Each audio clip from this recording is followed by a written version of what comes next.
Sügisestes aianurga lõikudes oleme me ikka rääkinud sellest, kuidas erinevaid taimi talveks ette valmistada. Täna vaatame lähemalt, kuidas peaks ette valmistama viljapuid ja räägime sellest loomulikult meie spetsialisti Eneliga. No esimese asjana mind hirmsasti huvitab, kuidas siis ikkagi on nende viljapuulehtedega. Tuleb nad ära koristada, ei tule ära koristada, kas tohib neid purustada või kuhu nad panema peaks? Tegelikult olen mina ka see inimene, kes on läbi elu nautinud lehtede kukkumise lõhna, jalgadega nende sahistamist, leheunnikusse hüppamist. Aga tänapäeval koduaias ütleks ma väga lihtsalt, et meie puudpõõsad ei ole nii terved, et need lehed nüüd sinna maha jätta. Mida teha? Kindlasti kokku korjata. Komposti hunnikusse võib ju panna, aga me kõik teame, et ega komposti hunnikus need lehed nii kergesti ära ei lagune ja need haigused ei hävine. Et mida siis selleks teha? Ma tean seda suhtumist küll, et ma olen terve elu võtnud riisunud kokku vind kotiga metsa alla. Ka seda ei tohiks teha, sest ma arvan, et eks see Lusitaania teeteo probleem ongi sealt alguse saanud. Et nüüd seda vältida, et mida teha? Et ma soovitan tõepoolest, et varuda endale mõned tugevamad prügikotid ja lehed sinna sisse kokku riisuda. Kellel on võimalus enne muruniidukit kasutada ja need lehed purustada, seda parem, et seda kiiremini ta laguneb. Aga jah, siis sinna lehtedele võiks vahele panna mingit lämmastikurikast siis väetist, sest lämmastik kiirendab lehtede lagunemist.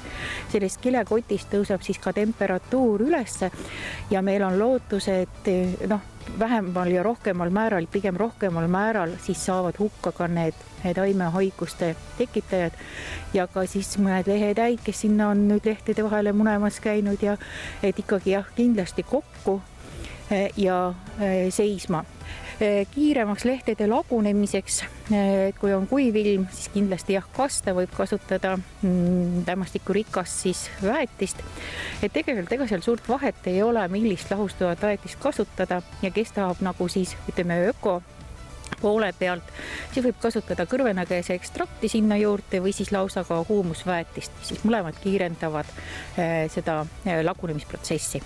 Esimeseks kevadeks on ta niimoodi enam-vähem, kui on ta veel purustajast läbi käinud, et ta võib juba kasutada siis sinna heki näiteks alla panekuks, aga ma soovitaks ikkagi hoida aasta jagu teda seal kotis ja kasutada siis järgmisel sügisel.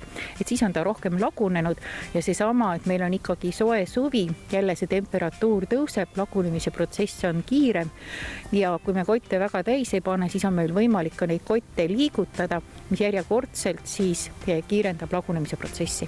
Kui need lehed on koristatud, siis sellega ometi ettevalmistus talveks ja taimekaitse ei lõppe?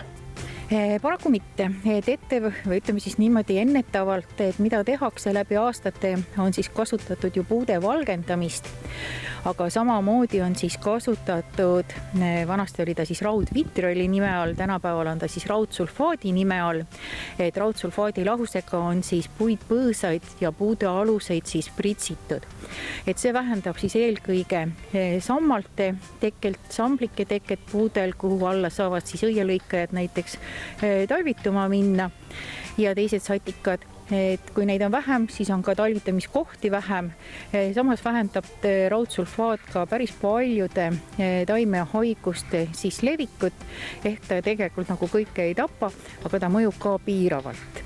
Ja läbi aegade muidugi me teame, et enamus samblatõrjevahendeid, mis on murus, on siis raudsulfaadi baasil.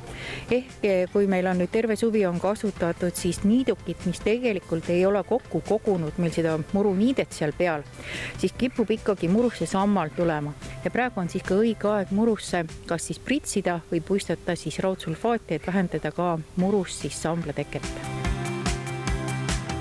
Kui meid heidutab see, et taimede eest hoolitsemine on raske ja vaevarikas ja see sügiseks valmistumine on ka omajagu tööd, siis nagu me õppisime, ei ole see tegelikult nii keeruline. Viljapuude puhul on kõige olulisem juba see, et me koristame need lehed sealt puu alt ära, purustame, paneme need seisma ja enamus ettevalmistust talveks ongi tehtud. Nüüd, kui appi võtta veel purustamisel ka mõni mugav lehepuhur, imur, millega saab need lehed kohe ka ära purustada, siis see töö on ju käkitegu.